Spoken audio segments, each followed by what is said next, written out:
Good evening. Welcome to Brunel and to what is the inaugural event of our South Asia Studies Research Group. So it's great not only to see colleagues and some of our students here and some former students as well, but hopefully we've also got some people in from the wider local community. Hillingdon has some of the largest South Asian diasporas in London, if not the largest. So one of our aims as a group is to find ways to reach out and to share the kind of research that we do to as wide a constituency as possible, and also to learn from that wider community.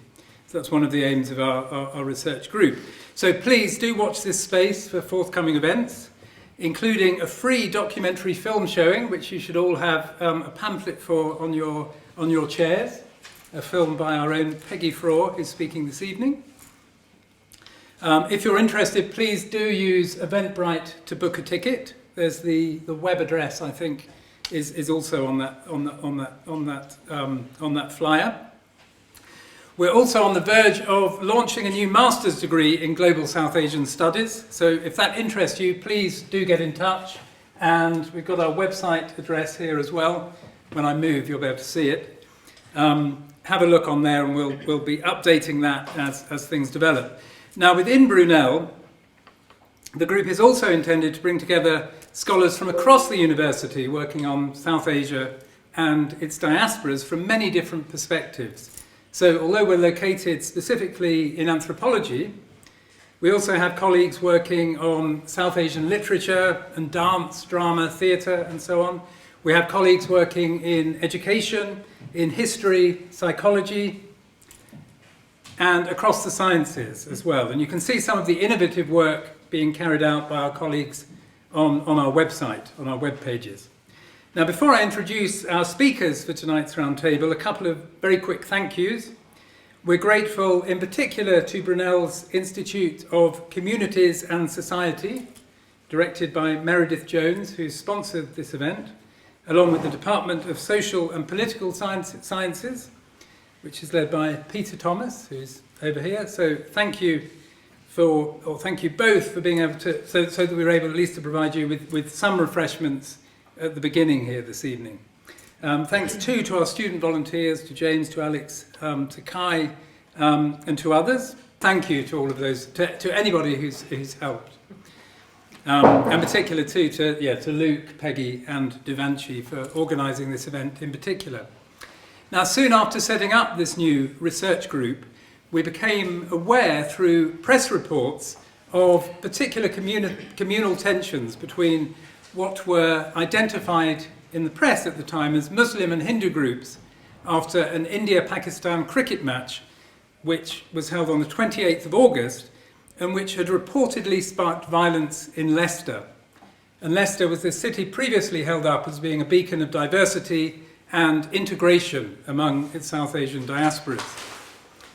But as the skirmishes continued, it became clear that this was about something much more than a cricket match, or at least it couldn't be explained only with reference to a cricket match. Now, our aim here is not to try to come up with definitive once and for all answers to the question of what was going on here. Indeed, there are no simple answers, and we're very keen to avoid presenting this as simply being about tensions between two opposing sides, between Muslims and Hindus. And for that reason, we haven't set this up as that kind of binary debate, a Hindu voice versus a Muslim voice. Talking to people on the ground in Leicester, including local councillors, which we did in the weeks after these events, and we had invited one of the councillors to be here. Unfortunately, she wasn't able to make it, although she was very keen, and we were able to get some of her insights. But it became clear that there were other more complex factors at play, including, for example, social and economic deprivation. So rather than jumping on oversimplified narratives of this being a fight between two opposing communities, what we're trying to highlight through this roundtable is the value of long-term research, the kind of research that we do at this university and at others who are represented here this evening, in understanding the wider causes of these kinds of tensions. and to think about how that research might inform what might be done about them, possibly in Leicester, but also more generally across the UK and indeed elsewhere. So with that in mind, I'm very pleased to introduce our speakers. We've got our own Peggy Froerer here on the left, who's worked for at least 2 decades as an anthropologist in the central Indian state of Chhattisgarh in central India. We've got Kalpana Wilson next to her, who, as well as being a geographer working on issues about race at Birkbeck College, London, is also a member of the South Asian Solidarity Group, which I think she'll be telling you more about this evening.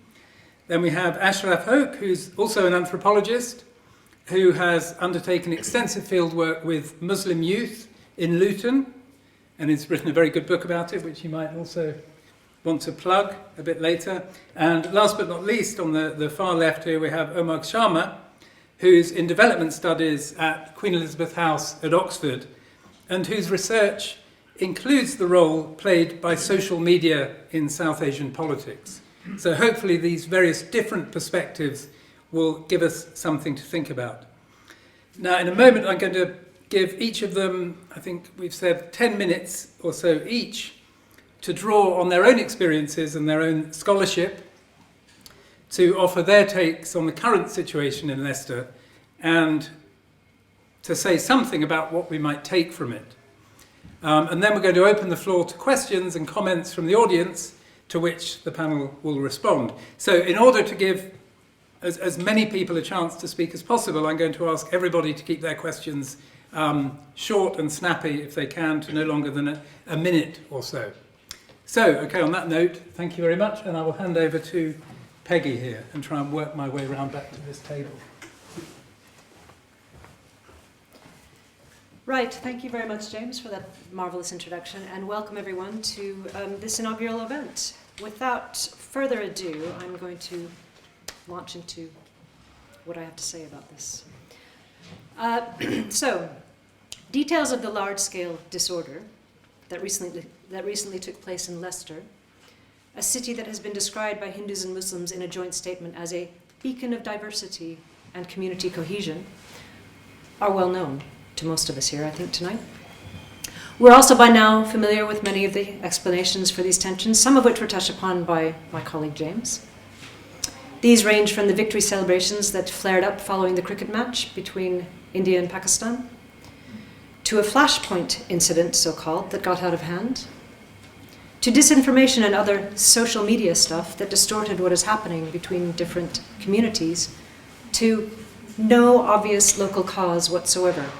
Now, these latter explanations were proposed by Peter Soulsby, the current mayor of Leicester.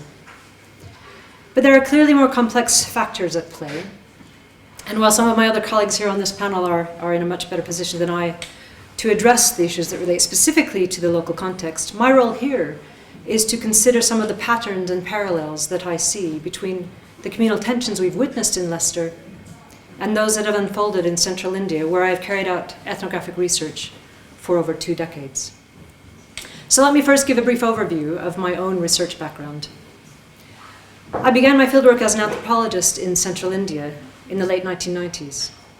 My original focus was on the ethno-religious relationship between some of the most socio-economically deprived communities in the country, Hindu and Christian Adivasis, or scheduled tribes, all subsistence farmers living below the poverty line. My research soon shifted to the communal tensions that began to escalate between these two groups in an attempt to understand how an otherwise peaceful, harmonious village could descend into potentially violent conflict. This initial period of fieldwork lasted for 2 years, and tensions during this period included allegations by members of the Hindu community against the Christian community of alcohol-related conspiracies to bring the Hindu community down, accusations by both communities against the other of thefts of land and livestock, the destruction of a Christian cross and shrine by local Hindus, which had been erected at the top of a sacred hill, and threats by members of the Hindu community to burn Catholic priests alive in their jeep. These tensions, along with other threats of violence in the village, and surrounding area mapped onto, and in some ways were inspired by, acts of violence that occurred elsewhere in the country at the time. Indeed, my analysis showed that they were directly linked to the Hindu nationalist movement spreading throughout India during this period, the late 90s. The BJP, India's right-wing Hindu nationalist party, had come into power in 1998. This party is committed to Hindutva, an ideology that aims to transform India's diverse religious cultures, Muslim, Christian, along with myriad forms of Hinduism that are found throughout the subcontinent, into an undifferentiated Hindu whole, for the purpose of creating one nation, one people, one culture. Such aims, incidentally, go emphatically against the kind of secularist ideals advocated by Jawaharlal Nehru, India's first Prime Minister, for whom the nation's ethno-religious diversity was one of its greatest strengths. Along with its allied organizations, the BJP uses a number of different strategies to transmit its Hindutva ideology to disparate cultures and draw them into the Hindu nation, including those related to the kind of tensions and violence, both symbolic and very real, that I observed during my fieldwork. Now, I could certainly say more about these strategies and the tensions that unfolded locally. But how can these observations, gleaned from my 2 decades-old research in central India, possibly enhance our understanding of recent events in Leicester? In the brief time that remains, let me highlight 3 connections that I see between my research and the Leicester context, in the hope that this will facilitate further understanding. First is the involvement of outsiders. Here, outsiders take the form of both ideologies and individuals who intervene in local activities and events to help foment communal conflict. Now, blaming outsiders for importing potentially threatening ideologies is a particularly useful explanatory tool, as this absolves the otherwise peaceful reputation historically attached to a particular area and its people in Leicester or in rural central India. In the central India context, for example, there are several categories of outsiders. First, we have the instigators of the communal tensions that I witnessed that were initiated by Hindutva activists who came from outside of the village for the purpose of spreading Hindu nationalism.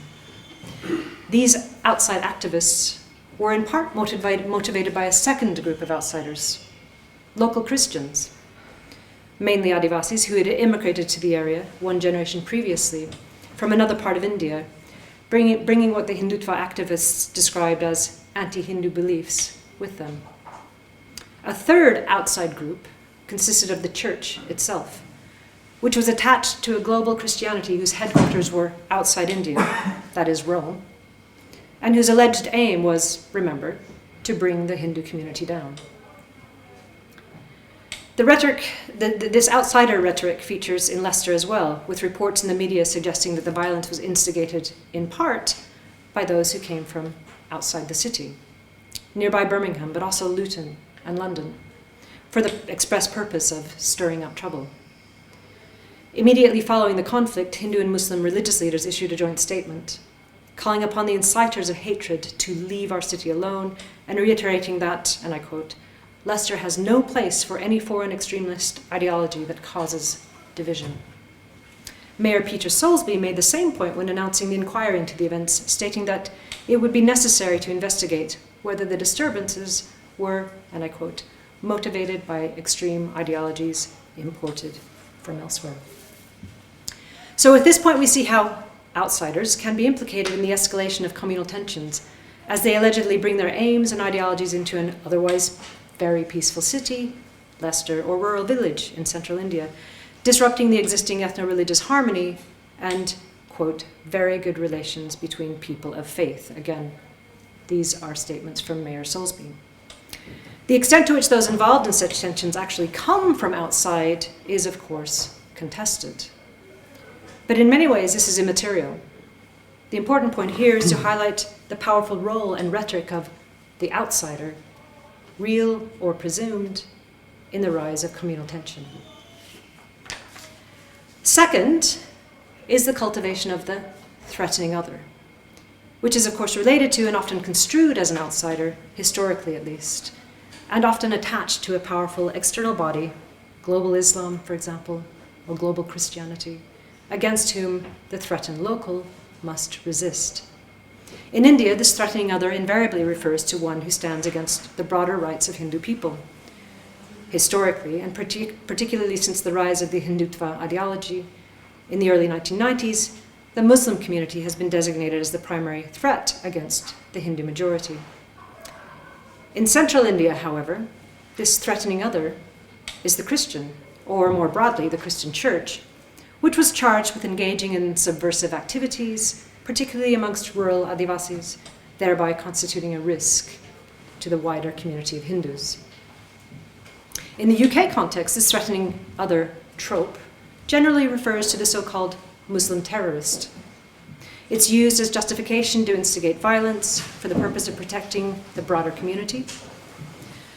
One very clear example of how this threatening other was manifested specifically in the context of Leicester is the slogan that was chanted during the communal tensions, Jai Shri Ram, victory or glory to Lord Ram, a traditional religious Hindu greeting that has evolved over the past few decades into a chauvinist slogan directed at those considered to be a threat to Hindu supremacy, namely Muslims, in contexts of potential or real violence. Here then we see how the notion of the threatening other gives rise to a more singular religious or communal identity, resulting in increasing divisions and further polarization of local relations. Finally, and perhaps most importantly, is the issue of economic and social deprivation. The Hindu nationalist movement in India tailors itself very effectively to the needs and circumstances of economically marginalized groups, promising and indeed providing support and upliftment of those communities in exchange for allegiance to the Hindutva cause. Interestingly, this is not unlike the proselytizing strategies utilized in 19th century Christian missionary movements, who devoted themselves to the social upliftment of disparate groups. In the Central Indian context, the extreme poverty and material deprivation experienced by marginalized Adivasi communities made rural India an obvious site for both Christian missionaries in the 19th century and militant Hindu nationalists in the past 2 decades to spread its ideologies, using social upliftment and other strategies to do so. The manner by which the BJP and its allied organizations tailor their Hindutva agenda to different socioeconomic contexts, cultures, and communities is well known.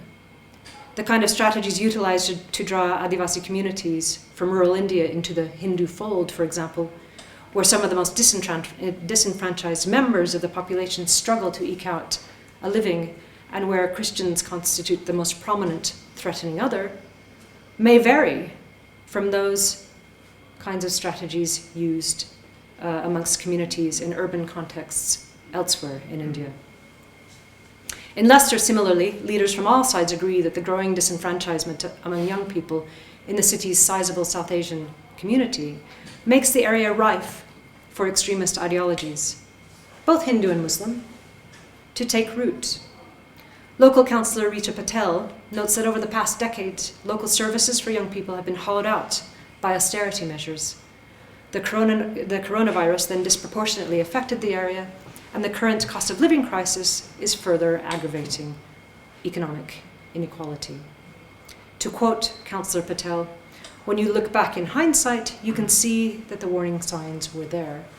At a time when people are just struggling to survive, they are vulnerable to all sorts of things."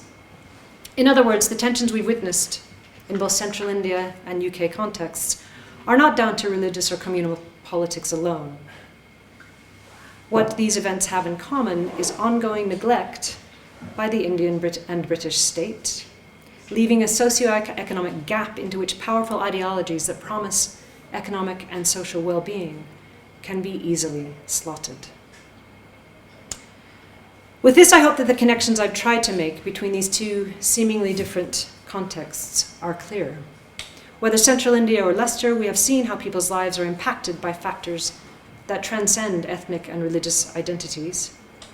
As one commentator notes, the sorts of events that play out in places like Leicester do not just erupt or exist in silos. Rather, they feed into and reinforce each other. To take this into account, as another commentator observes, is not to apportion blame. Ignoring it, however, won't help us fully understand what is happening. And to conclude with a quote from Councillor Patel, I think this is a wake-up call for all of us.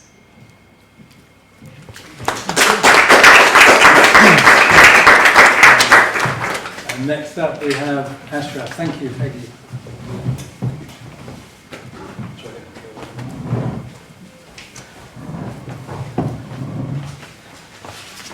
Good evening, everybody. Hope everyone can hear me. It's really lovely to be here. My thanks to Professor Staples for kindly inviting me, and to you, the audience, for your attendance. Now, I am a social anthropologist based at, as James mentioned, University College London. I've conducted ethnographic fieldwork in the UK and Bangladesh, and my interests broadly explore the intersections of migration and diaspora studies, the anthropology of Islam, and the political economy of South Asia. Now, straight off the bat, I must confess that I, by no means, am an expert on Leicester, so my comments tonight will be based around the salient issues that arose in the city, rather than a direct commentary on them. I have, however, managed to contact friends in the city who kindly share some thoughts on the riots, or disorder, as Peggy mentioned, from a subjective Muslim perspective, some of which I intend to share with you a little later.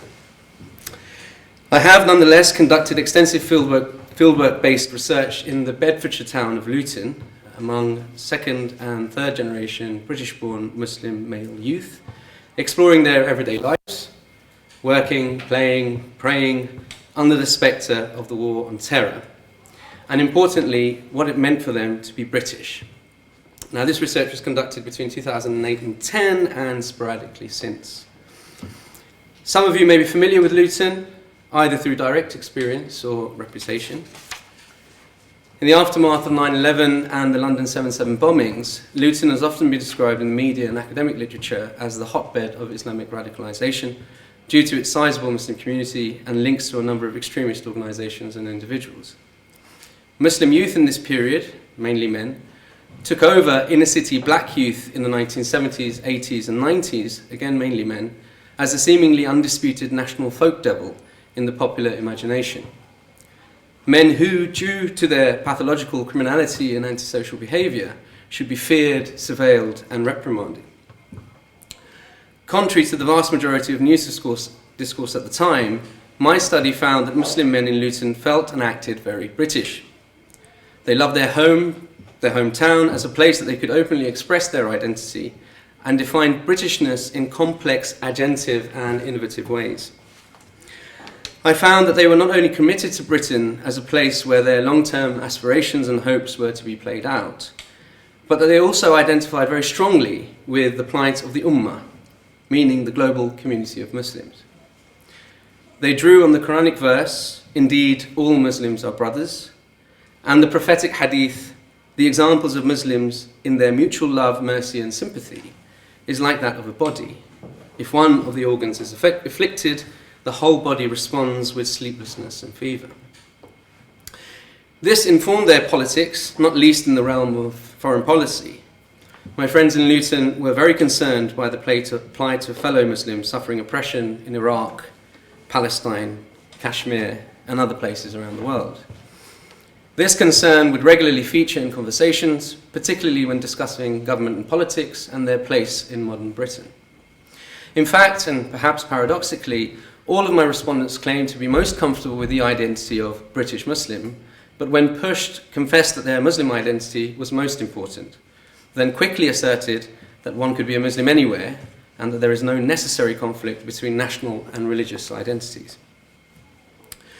Since the advent of the BJP government in 2014, there has been a rise in communal tensions between extreme Hindu nationalists and impoverished Muslim communities in India.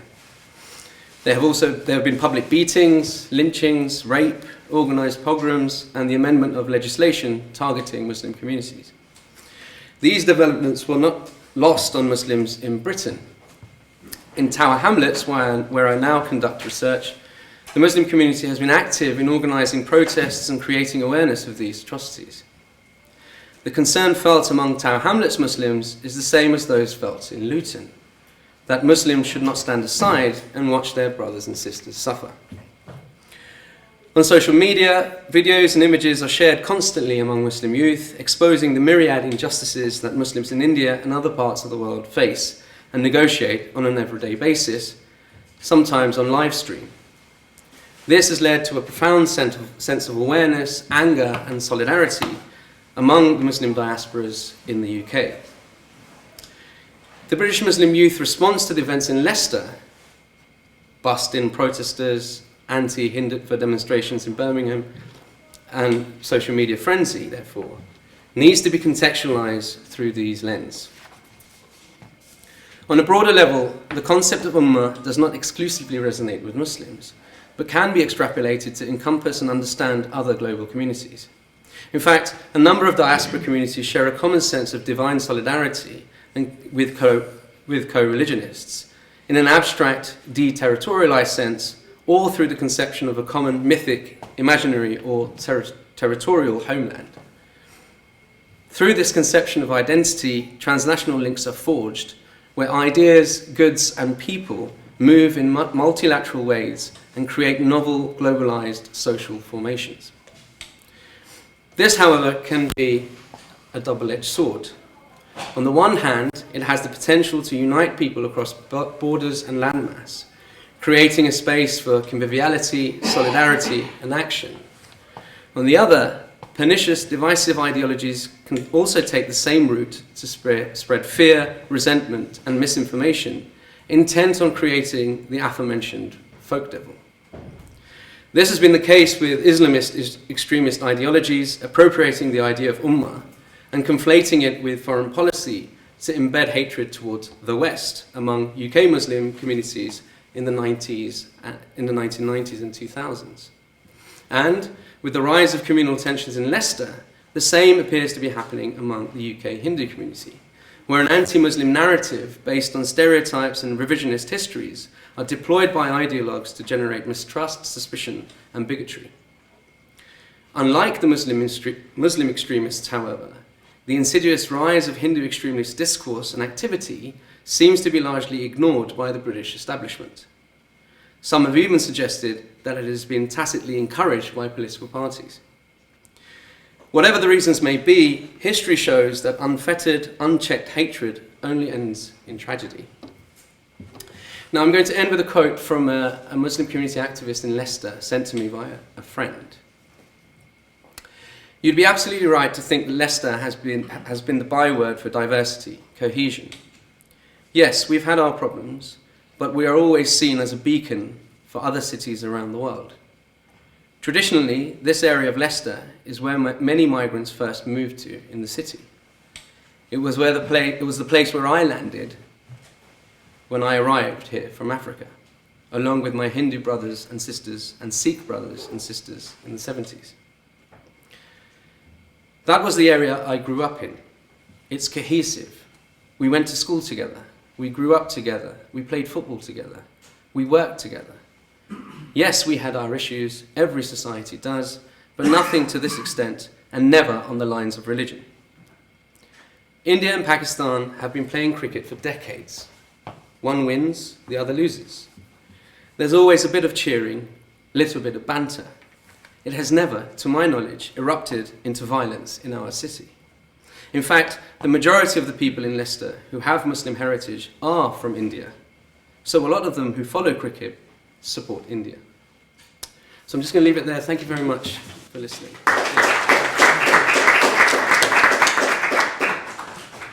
Thank you, Ashraf. And now I'll hand over to Kalpana. Space to get through.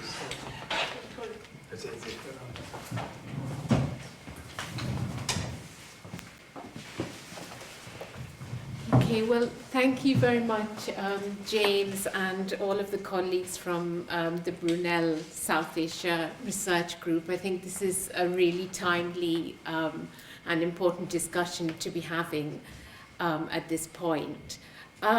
Just to sort of say a little bit more about myself and South Asia Solidarity Group, which I've been a member of for several decades now. I mean, personally, I work in international development. That's the area of my research, with a focus on South Asia and particularly India. A lot of my early research was in Bihar, and more recently I've also been doing some work on Nepal. But I'm really here to talk about the work which we do in South Asia Solidarity Group, which has been involved, as I said, over many years in building awareness and support for people's movements for justice, against communalism, people's movements against things like land grab, and for basic democratic rights and human rights. But having said that, we also have a long history of supporting South Asian workers' struggles, and particularly South Asian women workers' struggles here in Britain. And in fact, one of the strikes which we are very heavily involved with, and my colleague Sarwjit Johal is here, who was very centrally involved in that, was of the workers at the Hillingdon Hospital just up the road from here.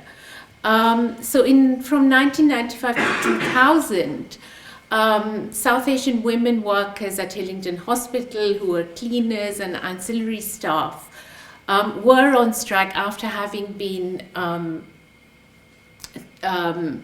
sacked essentially and told that they would be, their conditions would be dramatically worsened. So 56 workers were on strike for 5 years. And they actually won, and in 2000 they were brought back, with all of their conditions intact, and they basically won a huge victory. And those women were from different backgrounds. They were all Asian almost, but they were all from different religious and geographical backgrounds. So I just want to say that and there were a number of these kinds of strikes over the years. I'm sure you've all heard of the Grunwick strike. In Leicester itself, there was the very iconic Imperial Typewriters strike back in 1974, where, both Hindu and Muslim workers were involved, right? So, in a way, what I want to say is that in the past, what we've seen is not just a question of harmony. It's not just a question, we've heard a lot recently from Leicester about how there's been harmony between the Hindu and Muslim communities till now. But this wasn't just a question of harmony. It was really a question of unity in practice in the context of shared struggles. So what we've seen over time is a change in identity, where religion becomes the most important way that people identify and organize. And within that, you can then think about, well, is there going to be harmony or is there going to be conflict? And one of the things I want to highlight, I'm going to talk in a moment a bit more about the role of Hindutva, which has already been mentioned. But I think we also need to look at the role of the British state. Because one of the ways that the British state, as we know, responded to all of the very militant struggles which went on within Asian communities, and the kinds of resistance that was built to racism, alongside, of course, African Caribbean communities. One of the responses to that was the strategy of multiculturalism, where people were encouraged increasingly to sort of identify much more with particular communities, with particular kind of being siloed into those countries of origin. And then increasingly in the 90s, it became about faith communities. And under New Labour, this was very much the framing, that this was how people would access resources and, get funding as community organizations and so on. And of course, that coincided very much with the global war on terror and with the rise of Islamophobia as something which I think we need to see as absolutely central to British racism certainly from that point on. So, of course, that period then became also the period when groups aligned with Hindu supremacists in India were able to really establish themselves as community organizations in Britain.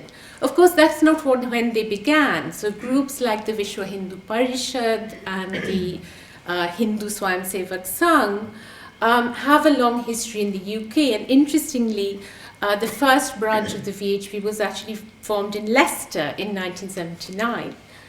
But from the 90s onwards, they expanded a great deal, using state funding for things like shakhas, which were kind of, well, they can be interpreted as cells, but they were basically, small groups which used places like secondary schools with council funding to have, to train young people and so on.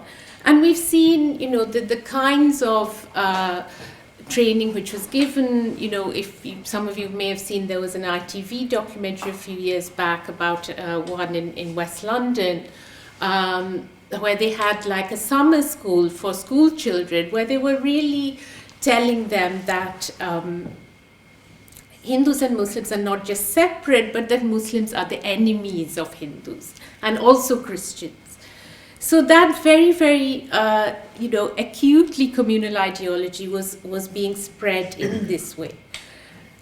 And the other aspect, of course, of the united struggles, which I talked about at the beginning, was, of course, against the fascists and the far right, the white supremacists on the street.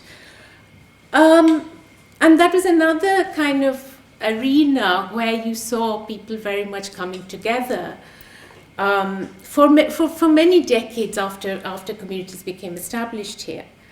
But what we see now, of course, is that there are white fascists, members of far-right groups allegedly joining the march through Leicester where Jai Shri Ram was shouted. What we see now is someone like Tommy Robinson, the notorious racist and Islamophobe, giving interviews to a far-right portal in India about, how Hindu communities need to be protected, and retweeting fake news about attacks being planned in Wembley on temples, which were completely fabricated. So how did this happen? I mean, I think we need to look at that in a bit more detail, because it's not simply a matter of sort of having a common perceived enemy or some sort of tactical alliance. I think we need to remember that when we talk about fascism in the context of the Hindu right, or the Hindu supremacists, as I would call them, it's not just a kind of rhetorical use of the word. We have to remember that their roots are very much in the 1920s, when the RSS was set up, actually modeled on Mussolini's black shirts. We have to remember that one of the leading Hindutva ideologues, M.S. Golwalkar, was an admirer of Hitler and the policies of Nazi Germany, which he described as the height of race pride, which India would do well to emulate. And then the other point, I want to make 3 points really about the nature of Hindutva. The second one is that I think we have to understand it as a phenomenon which is deeply colonial. So if we look at the roots of these ideas about the whole of Indian history being a history of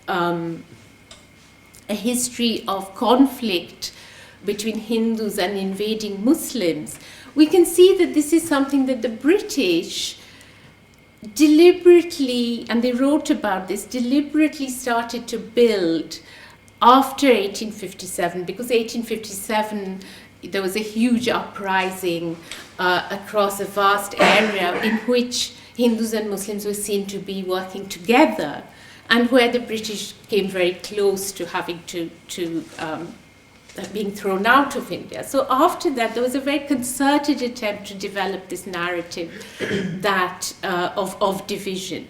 And that same narrative is the one which has been promoted extensively by the Hindu right. And we also see the fact that they were never really particularly involved in the independence struggle because, again, they always saw the primary enemy to be not the British, but Muslims.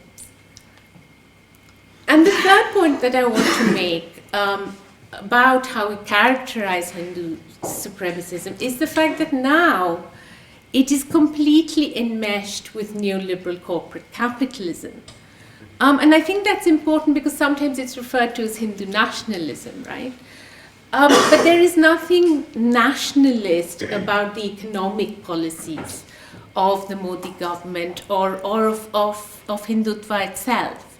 It's very much about promoting, in fact, another round of plunder of India in which corporate capital is basically all the restrictions on it, whether it's labor laws or environmental regulations, are removed. And we saw some of those battles playing out in the recent farmers' movement that some of us were talking about before we started. So finally, I just want to say that it's really important, I think, to remember these 3 points about fascism, about the colonial nature of Hindutva, and about its inextricability from corporate capital. When we encounter the way in which Hindu supremacists try and present themselves, particularly in academic circles. Because we're seeing a lot recently about, we're seeing a lot of scholars aligned with Hindutva presenting themselves as decolonial, right?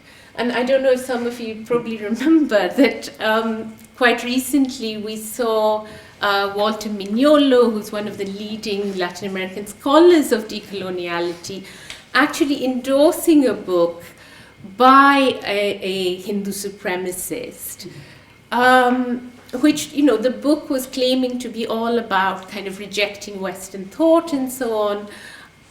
But it was actually all of the Hindu right agenda of attacking Muslim and Christian minorities and dismantling the constitution from the perspective that the rights enshrined in India's constitution were not, in fact, inherently Indian.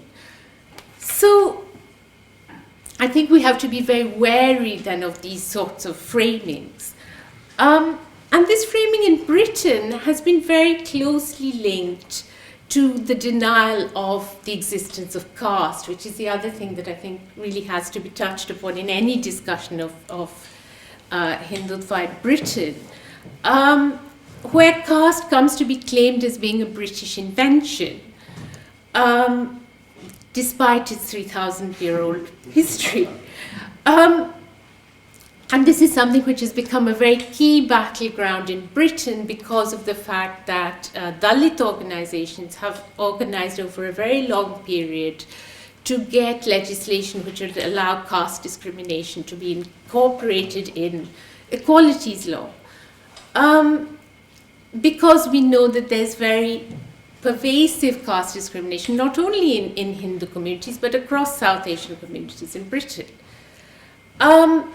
But with Hindutva, you have this now outright denial of the existence of caste. And in fact, Satish Sharma, who is one of the very vocal representatives of this ideology in Britain and heads the National Council of Hindu Temples, actually went on record saying that to speak of caste to a Hindu is a slur equivalent to using the N-word.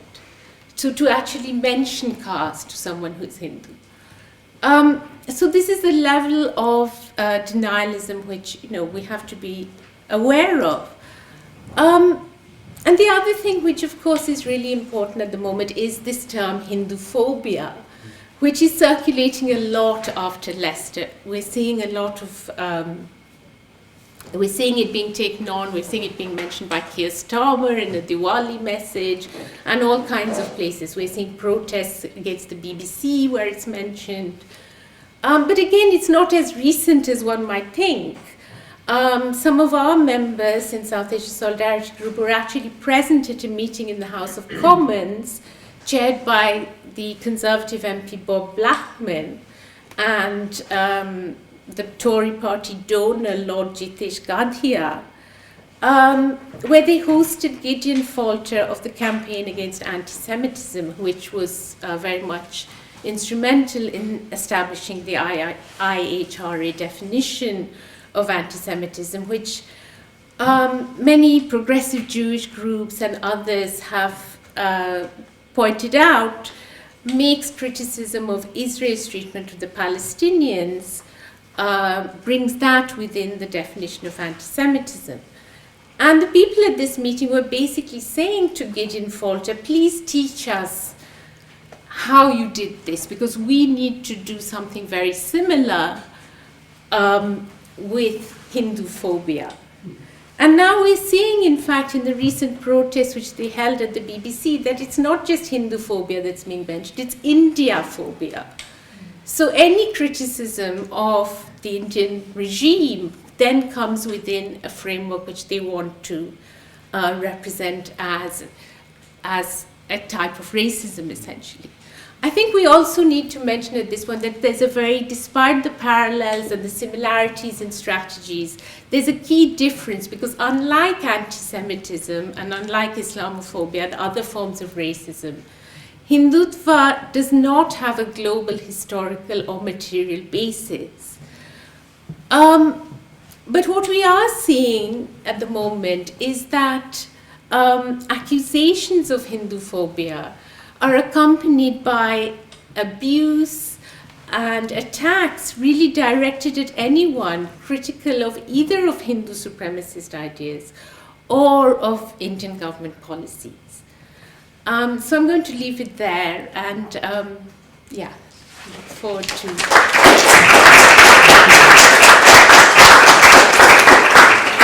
Thank you very much, Kalpana, and I'll now hand over finally to Amogh. I think one of the challenges of being the last speaker is trying to say something original. So I think I will focus on one aspect of it. I won't take too much time. I will focus on the aspect of social media and media more generally, because something that I've been studying for the last few years as a graduate student onwards has been the interface between technology and politics, particularly in South Asia, domestic politics, but which has invariably brought up the role of the British diaspora and the Hindu diaspora more generally in a number of ways. On social media, I think it's important to remember that a lot of statements we have heard from responsible people in the British state clearly indicate that they believe social media had a role to play. We've had the Chief Constable, Rob Nixon, tell the BBC and other media profiles that social media played a huge role in fanning the flames. He also claimed that social media was also what pushed people from outside Leicester to travel to the town. You know, again, speaking to the theme that Peggy was talking about, what motivates the outsider to come and join. We've had Mayor Sir Peter also lay the blame on unverified videos which were being shared on Twitter, on WhatsApp, and many other platforms. And one of the men who have thus far been accused and convicted, in a statement in the court, said that he had been influenced by social media to defend his community. Right? So there are enough pieces of evidence pointing us in that direction. What sort of worries me in a lot of the reportage around the role of social media in the Leicester skirmishes is the fact it almost seems to suggest that there was something spontaneous in all of this happening. There is a suggestion that this was a peaceful community, and what has happened in social media was simply a benign tool which was present at the right moment in the wrong hands. And in the context of my own research, I simply want to suggest that I think we need to challenge this narrative of spontaneity, which either implicitly or explicitly often comes up. In my own research, which I have tried to do over the last few years, I've been studying election campaigns and political communication by political parties in India. I studied Congress, I studied the BJP, Aam Aadmi Party, and a number of other regional parties. And one of the things that I, of course, also study is not simply political parties, but also the larger right-wing Hindu nationalist ecosystem, which, of course, BJP plays a strong role in that, but there are many other outfits of the Sangh Parivar which have their own social media presence. And one of the things that I've tried to argue in my writing and in my research is the fact that it is not simply the case that right-wing political parties such as the BJP are using disinformation, and we need to be pointing that out. But an equal amount of effort is usually expended by political parties such as the BJP to hide the infrastructure through which it spreads. One of the things that I try to challenge is how left-wing versus right-wing political parties in India use media-based propaganda. And the trajectory that I narrate from the 1980s onwards till the present movement is the fact that one thing that has remained central to the BJP's propaganda is not simply the messages which are ever changing, which again tend to revolve on the question of beef, on the question of Muslim infiltrators, but also that it has historically paid a significant attention to conceal the footprints through which it spreads disinformation. So for instance, in the 1980s, when I've studied and spoken to Swayamsevaks who were using cassettes to spread messages during the Ram Janmabhoomi movement, they have very clear strategies on how they were covering their footsteps.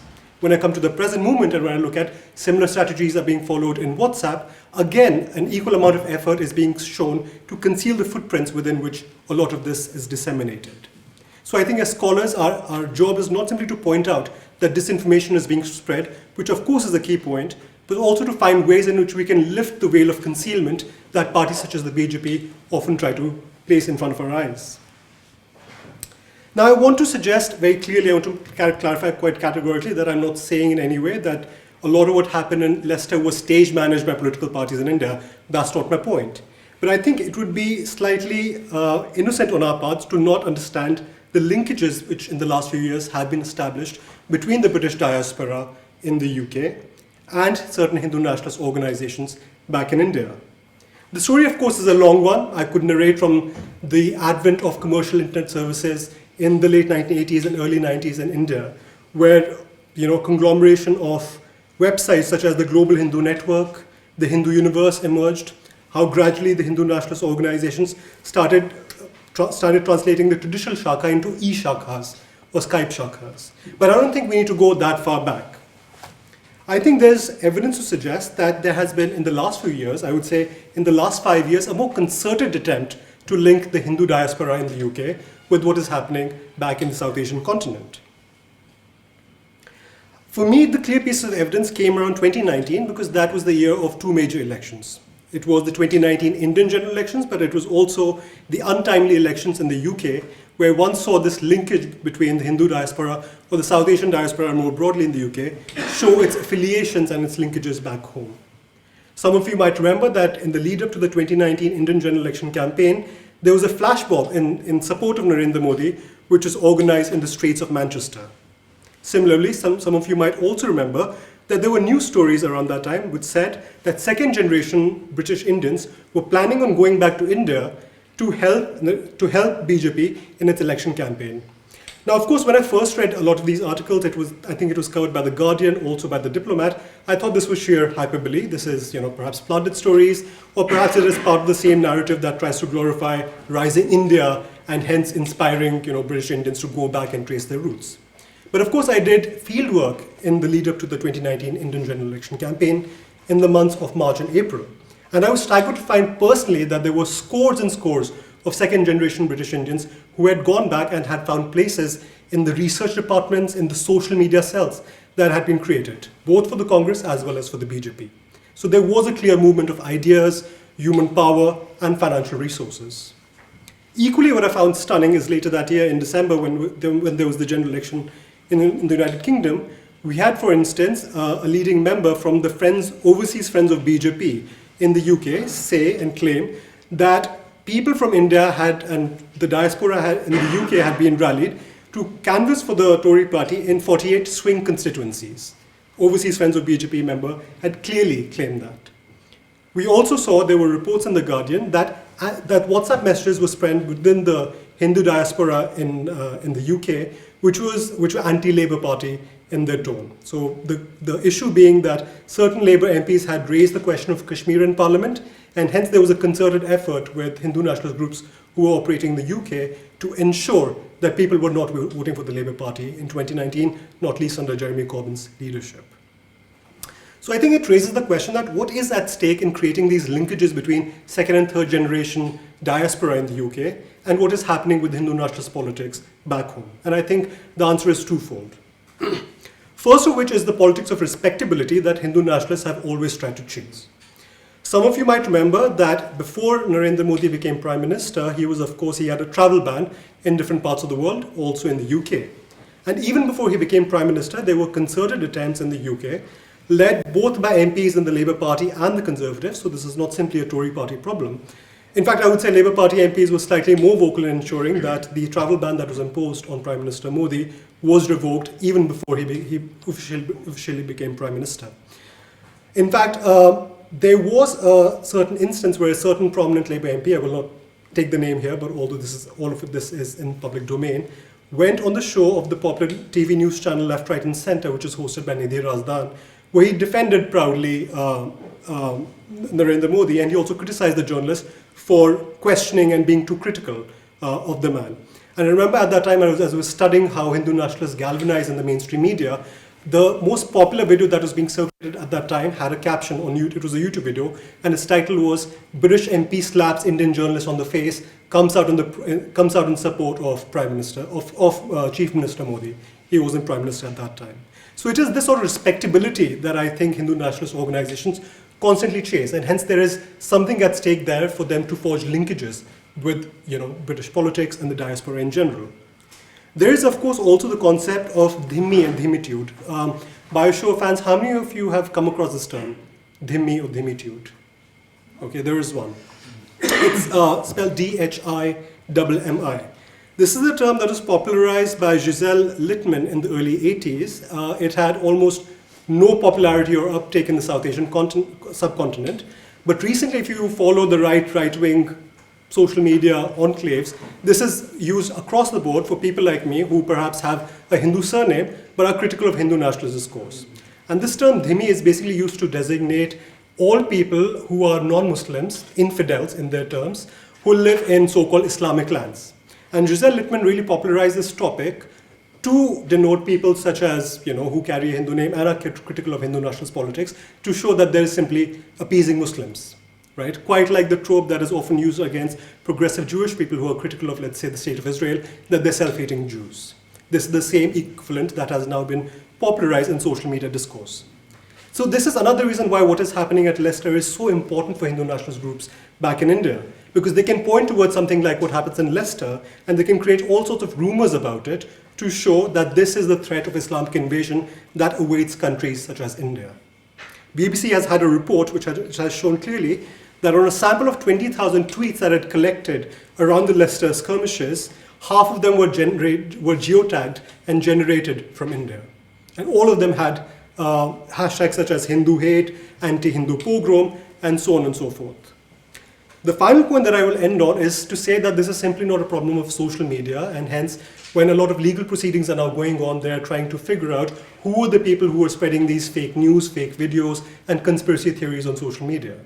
What is disturbing for me is that the right-wing mainstream media, and across the board 90% of our news channels these days in India, are right-wing and closely aligned and basically glorified mouthpieces of the BJP. Mainstream media has replicated uncritically this idea that there was an anti-Hindu pogrom in Leicester, that there were Islamic mobs, and they've used that sort of language to replicate that. So I think the question we need to ask ourselves is that the problem facing the diaspora community in the UK currently is not simply that there might still be fake videos which are being circulated, and hence those people need to be brought to account, which of course they do. But now mainstream media reports from really respectable news portals are also being shared in these WhatsApp groups, these Telegram groups. And it's very hard then for us to hold those people into account, saying that these are conspiracy theories which are then fanning the flames. The task has now shifted from simply rumor spreading through videos of unknown provenance to actual reports which are being generated by mainstream media journalists, such as The Print, such as India Today, such as The Republic. I think that for me is the real challenge going forward. I'll stop there. Thank you very much. That's great. So we'll now open the floor to any questions or comments from the audience to any or all of our speakers.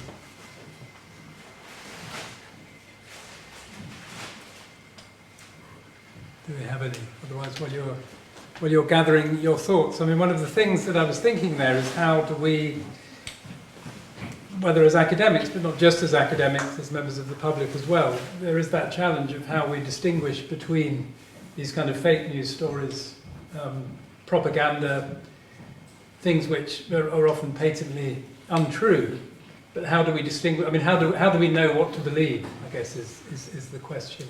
I think there is no easy answer, and I think what worries me, of course, with Elon Musk taking over Twitter, it's not going to get any easier at all. I think that's a short answer, but I think there's so much more to be said there. One thing that I perhaps did not touch upon is the fact that I think it's hard for me, even as a researcher, to put my finger on just how much it was spontaneous and just how much it was pre-planned. For instance, we have enough evidence that there were certain social media, YouTube influencers from the South Asian diaspora community who have been quite popular in the last few years in the UK, who have piggybacked on this and try to gain clout for themselves. There are loads of them on either side. And of course, there are more than two sides to the present conflict. But of course, when we look at something such as the BBC report that was pointing out, where there's clear information that more than half of tweets were geolocated in India, that is not simply anodyne. And a lot of these Twitter accounts, when you see, they were created in the last month, which is again to show that they were not pre-existing, they've been created for the explicit purpose of spreading these rumors, to spreading these tweets.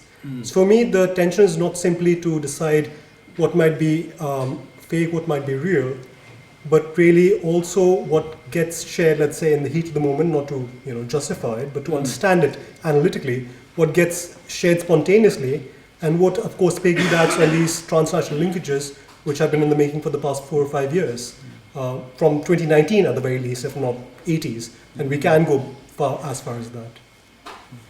Thank you. Did you?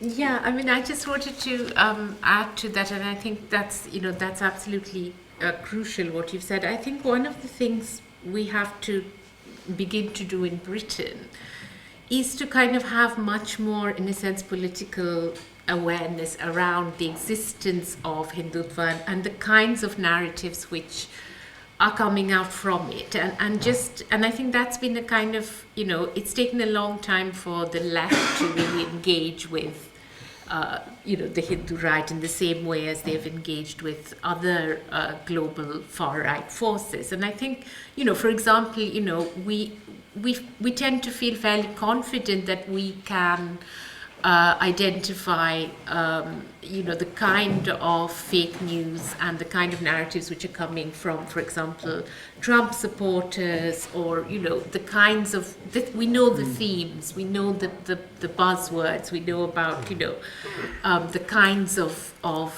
the hashtags, and so we don't feel as vulnerable around that because we're aware. And I think in a way that needs to happen much more clearly, like this whole discourse of Hinduphobia. We need to trace it and understand the kind of the whole constellation of ideas which go with that.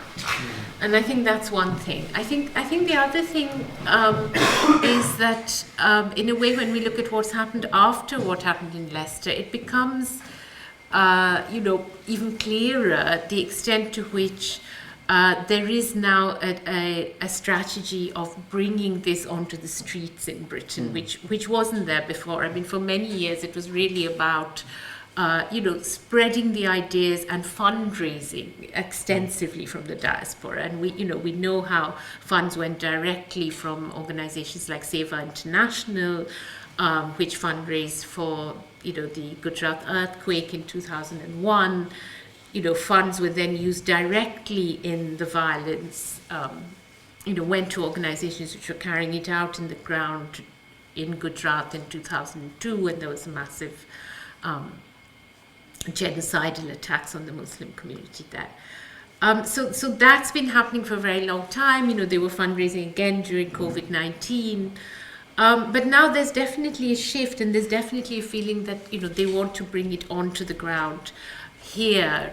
I think to feed this idea of Hinduphobia being something international and global, I think they're quite happy to throw local communities in Leicester under the bus, actually. And I think it's one thing we haven't touched on is the fact that there's a very relatively recent migrant community from India in Leicester who have mostly come here via Daman, and who, are kind of seem to be kind of, who are actually, we talk about inequality, they're actually, a very poor community facing the kinds of things which, were faced when earlier Asian communities came here in the 60s, and like acute racism in schools, children being bussed out as a result of that, things which, are more associated with an earlier period. And they're actually kind of, seem to be being used very much as foot soldiers for what's been going on. If I may, it's related to what both speakers before have said. There's a political scientist of South Asia, Paul Brass, a lot of people might be familiar with his work, and he works on communal tensions in India throughout sort of late 80s, 2000s, early 90s and 2000s. And he's got this concept called the institutionalized riot system, where basically you're creating a riot in order to show power, create a spectacle, but also in the aftermath of that riot to reappropriate discourses to suit your political interests. So this sort of thing is common not just in India, but actually broader South Asia. So where I work, I also work in Bangladesh. And the current government in Bangladesh, very similar to, in terms of its tactics, to the BJP actually, even though the current ruling party in Bangladesh is left of centre, the Awami League party, which was responsible, was the first party of government in Bangladesh after its independence in 1971. The Awami League has been in power since 2008. There are no signs of it losing that grip on power. And one of the reasons why it's been so successful is this institutionalized riot system, where they deliberately go and attack minorities, Hindu communities, Khasi communities, which are tribal communities in India, on the borders of India and Bangladesh, and then blame it on the opposition. So, precisely because nobody will believe that the Awami League will attack Hindu communities, because pretty much every Hindu in Bangladesh, just over 10% of the population, was at the point of independence much higher than that, almost 18%, almost 20%. These numbers have been dwindling over the years. But nonetheless, 10% of the population of a country, which is 160 million, is a lot of people.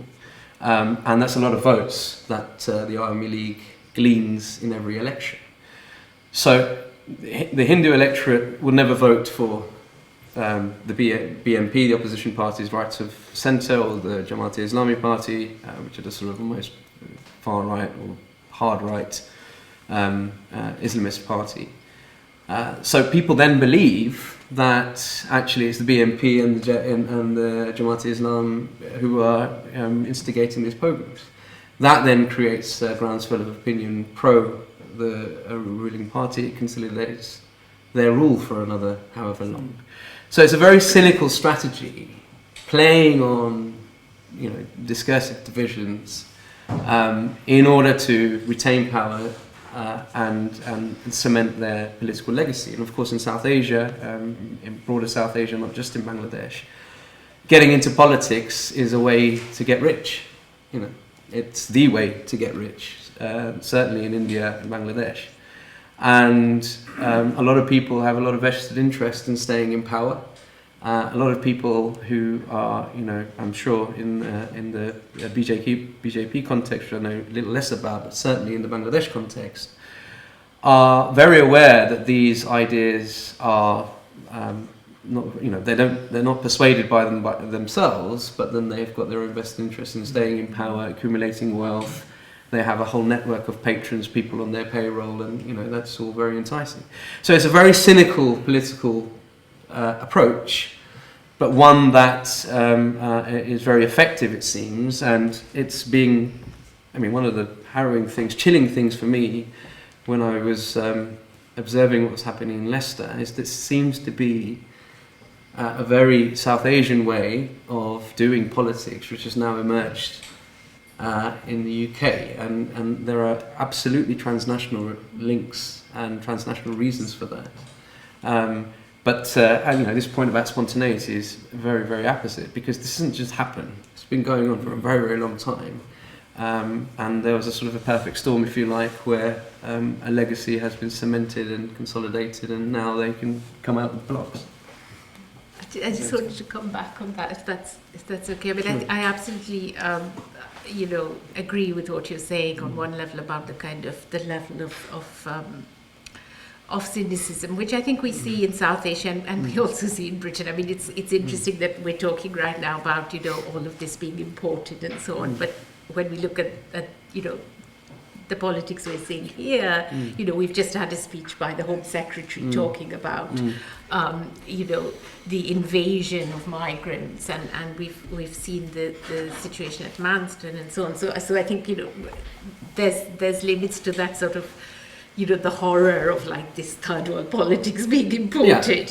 But having said that, the point I actually wanted to make was that I think it is worth making a distinction between, because in India we had the Congress Party, right, for several decades, and we saw exactly this. I mean, we saw this opportunistic use of riots. We saw the kinds of manipulations around that.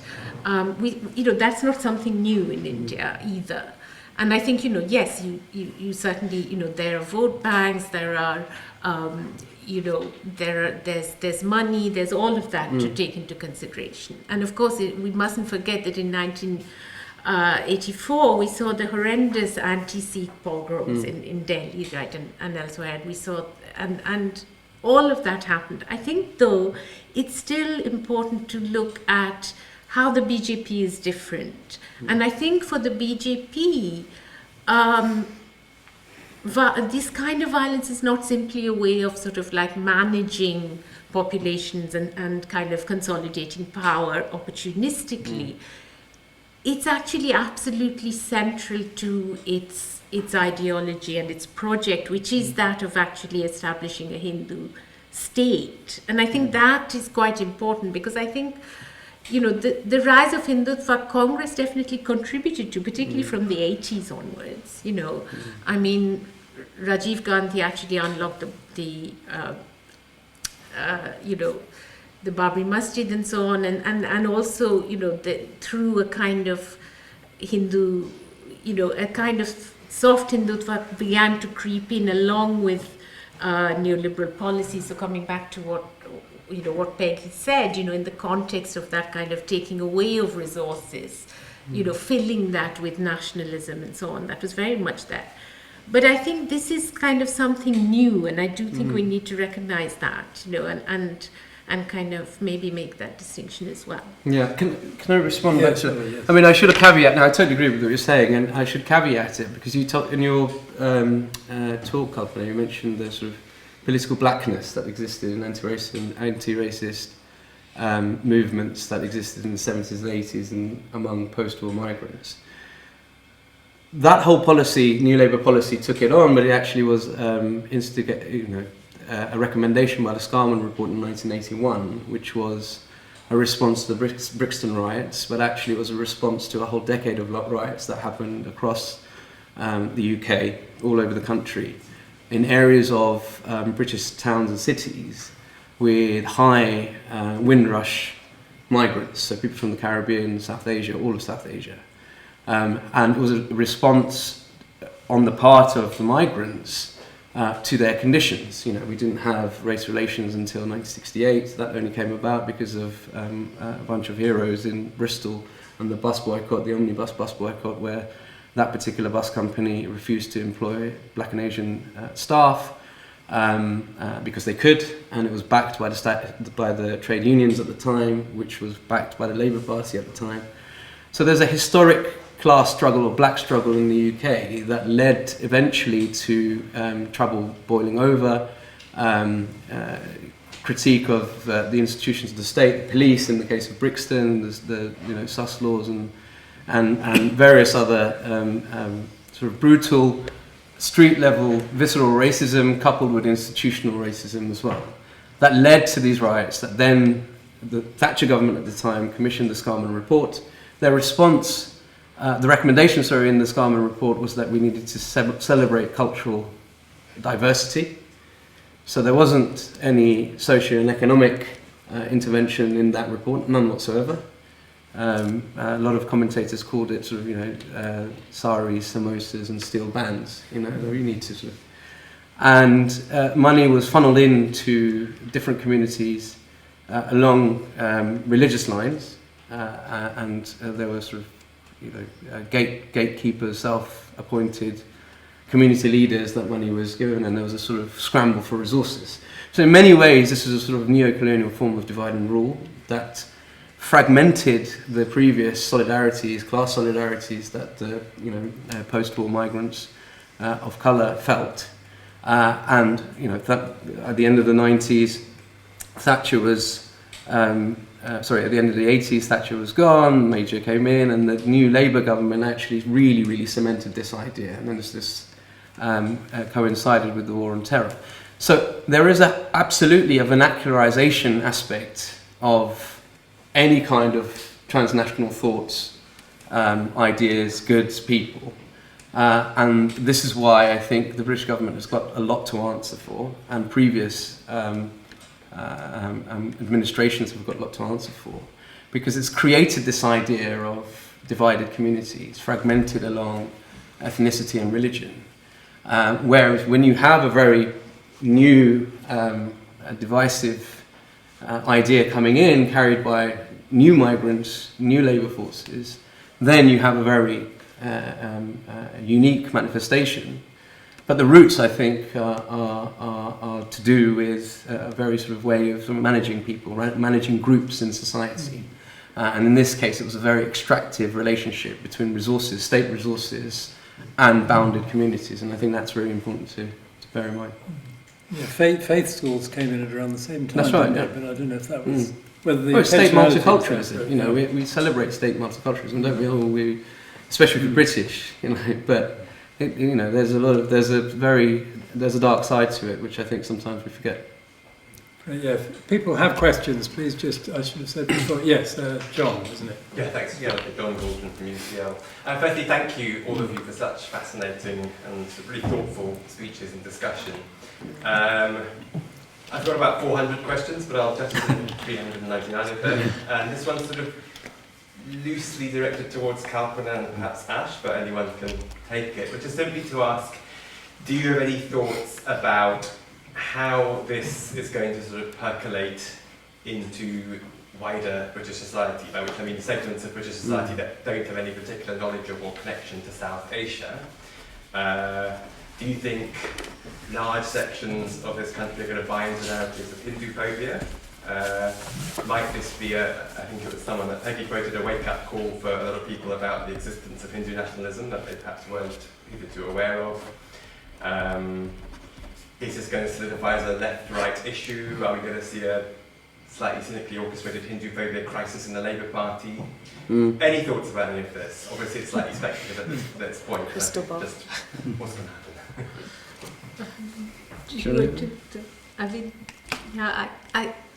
I mean, I'll go first then, but I mean, I think clearly it is a left. I mean, it's a political issue. So I mean, it's going to become more visible, and I think in many ways that's important that does happen, right? Because this is not. I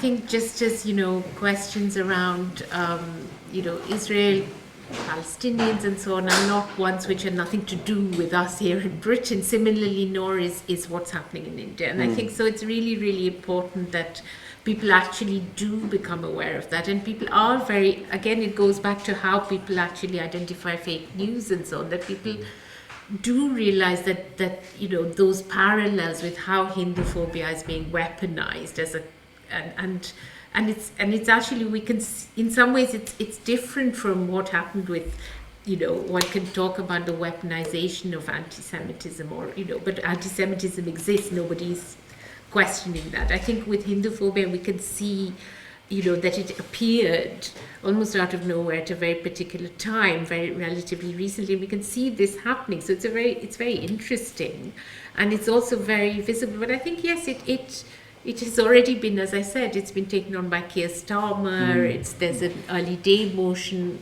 going with some weeks ago, which basically all MPs who were approached to sign it said, yes, we condemn this, because it sounds like a bad thing. It's very difficult to say no if they're approached and told, well, are you against Hinduphobia?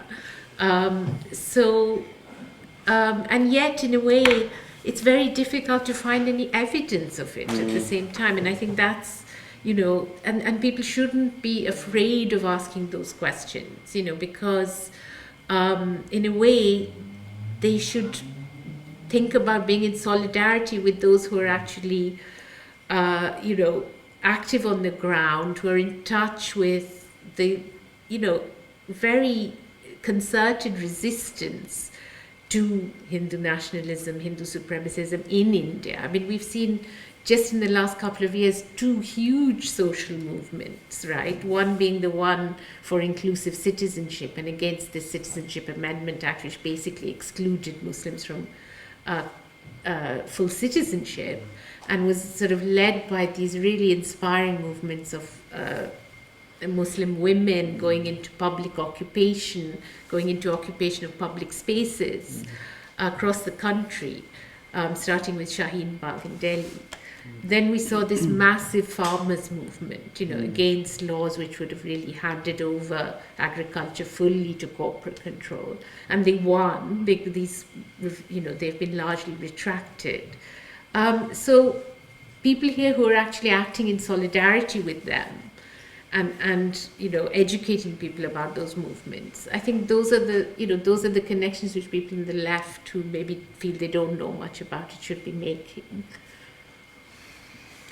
I'm going to be a bit blunt and say that I think Hindu phobia has a lot of political legs, because it seems to be something that's being purveyed by middle class people, and the political establishment in this country they really like middle class people, and they're not really concerned about working classes or working class minorities. And the left, the Labour Party at the moment is very, very concerned in winning the next general election, and they will do anything it takes to win that election. So if it means they've got very satisfying, very powerful lobbies that are going to return votes to them, and then power and donation, that's the direction they're going to go. So yeah, I think we haven't, this personally, I think we're going to hear a lot more of it. I think we're going to hear a lot more about Hindu phobia than we will hear about Islamophobia, for example, which has been a problem in this country for quite some time. And no political party seems to be able to talk about it, or at least there's a sort of dirty secret that they want to push aside. That doesn't surprise me, because lots of people who are Muslims in this country are, they vote.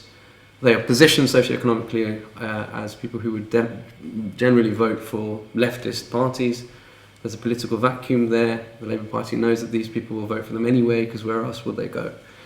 So again, I think yes, we're going to hear a lot more of it, but obviously you have to follow the power on this one and see where it leads. The worst of it is the fact that Rishi Sunak has been asserting his Hindu identity in a big way, and so whatever happens within the state is so important, and he's like Bob Blackman and the other one who what's his name? Barry Gardner. And all those things make such a difference in creating the right climate for this kind of thing to continue. And also, of course, if we continue to ignore struggles where religious identity is not the most important issue, I mean, there's resistance going on, and it's not, people are coming together in certain ways in terms of fighting racism and other areas. So yeah, I mean that's the only way to combat it. Mm. And Barry Gardner was given the Padma Vibhushan, wasn't he? Was Padma he? Shri, yeah. Really? Yeah. For what? Contribution to promoting India-UK ties, if I'm not wrong. Wow. Yeah, he and Bob Blackman both. Bob Blackman too, yeah, I think. yeah, yes. yeah. Because you know I mean, they're Barry seen as Gardner was such the big MP allies. Yeah. who went on NDTV and did the whole thing. Yeah, and it's been a very long term thing for Barry Gardner. Yeah. I mean, in 2001 he took a check which had been collected by Seva International for £1 million, right, for earthquake relief, and he travelled and presented it to Modi, and then after that, of course, the whole investigation happened into actually tracing what happened to those funds. But yeah, so it's a very long term, and he tried to invite him. In fact, our group protested at his surgery in 2013 because he wanted, that was before Modi came to power centrally, he wanted to invite him, to address Parliament and so on. So it's a very, but it is also about votes. It's about the particularly the East African Gujarati community in his constituency. Gosh, so any more questions from anybody? I know, yeah. I'll say a couple of things. Probably slightly naive questions. One, why anything you think about Leicester, what happened in Leicester, and two, the Sikh community. I think there's quite a big Sikh community in Leicester, so just any, I don't know, your views really. I know that a Sikh man was initially Yeah. attacked. This is true, Yes, isn't it? this is true. Yeah. This has been confirmed. And he was confused as being a Muslim. And I don't. I mean, I can't. As I said at the top, I mean, I don't really know anything about Leicester. I can only give you anecdotal conversations and impressions that I get from people I know in the Sikh community, friends of mine who are Sikh. And the general impression I get is that there's a very sort of anti-BJP sentiment among the Sikh community, speaking to my friends. And there's a very, I mean, this is maybe something new that's happening again, but there's a lot of Muslim solidarity among people that I know who are Sikh, who, West London, I know communities in West London and other friends of mine. Yeah. But yeah, it's true. I mean, there doesn't seem to be much being spoken of about the Sikh community in Leicester, despite being a huge community. And I think I saw when I was researching this, I was looking at social media responses, and I followed on Twitter. I followed Sherry Punjab. I don't know if you know Sherry Punjab, and they did a lot of things actually. They're very anti-India generally. British Sherry Punjab were very active in the 80s and 90s. They had a lot of. They were part of the sort of Southall youth movement as well against, again, police brutality, the death of Pratap Singh Chaggar, I think his name was. And so I mean, I follow them on Twitter, and they are very, they said a lot of things about Leicester and the BJP community and Hindu ideology. So I think they are not right. They don't want to be implicated in sort of Hindu nationalism. Obviously, being Sikh, we talk about 1984 and the memory, and in diaspora, the movement for Khalistan seems to be much more pronounced than it is in India itself.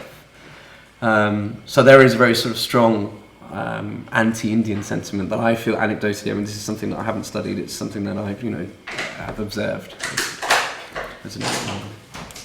No, go ahead. On the question of why Leicester, I can't answer that, but I think why Sikh is very important. I don't know whether someone came across this report which was released, I think it was earlier this year or earlier last year, by the Carnegie Endowment for Peace, which is based in the US, which was looking at the political attitudes of British Indians. And one of the things that the report found was that roughly 40% of British Indians support the Labour Party, another 30% support the Conservatives, and the rest are floating voters. On the face of it, that seems like promising for some people who, let's say, believe in progressive potential within the Labour Party. But I think when you start disaggregating the report's support base by religion, you find that the 40% who are supporting Labour Party come from Sikhs and Muslims. And majority, for the first time in the history of when we have had good survey data on the attitudes of British Indians, we find the majority of Hindus now support the Conservative Party. So to my mind, this is not surprising in the least that suddenly we now see a bloc being formed which sort of cohesively thinks of Sikhs and Muslims together, and that is now then pit against Hindus. So I think the religious cleavage, which is clearly forming the support basis within the party system in the UK, I think explains a whole lot of that. We are speaking, I think, at the anniversary when the Sikh riots took place. This is, 1st November. This is the moments when mobs were out on the street 38 years back, 38, yeah. And I think, if I'm not wrong, I think there were attacks on Sikhs in Leicester in 1984.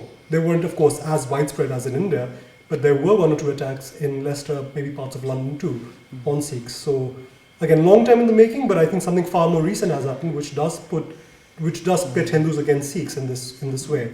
Of course, the farmers' protests playing a huge role in that. We've also seen attacks on Sikhs in Australia, where again, Hindu Indian Australians have attacked certain Sikh men in parts of Australia. This is a global development.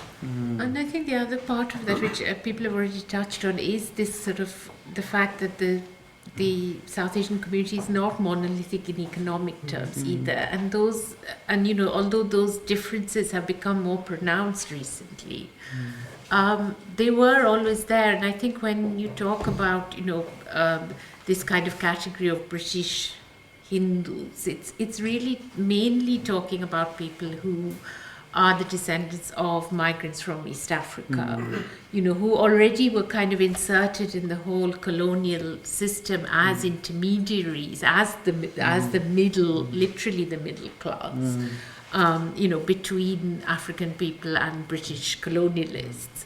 And so they, in some ways were very kind of, invested in that hierarchy. And they, and it's interesting to look at the fact that some of the earliest, outposts, sort of international branches of the RSS and the HSS were actually set up in East Africa. So, they always had this connection. And although, of course, the first generation, many came as refugees, and, the women particularly ended up working in factories like Grunwicks and so on. But they did also bring with them a lot of those ideologies, and they have become very, very entrenched economically. So it's a very different. So this, whereas like, the Sikh community were essentially solidly came as working class, joined, in things like London Transport and so on. So it's a very different kind of trajectory, and I think that's also really important to remember. And I think in Leicester, what's interesting is that, those communities have been very much like, influenced by Hindutva. And then you get this new group coming in who are perhaps the ones who are kind of on the street, or that's what the kind of narrative seems to be from the sort of more established communities. But, it is, in the sense, as I said, they seem to be more like the kind of foot soldiers in all of this.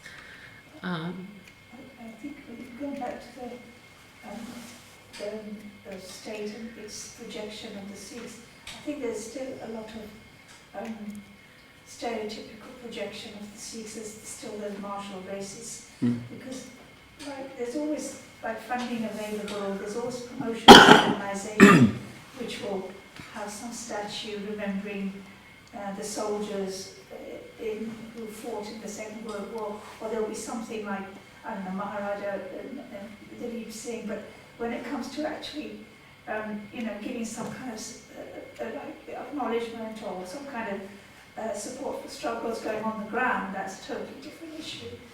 So I think that's quite important as well.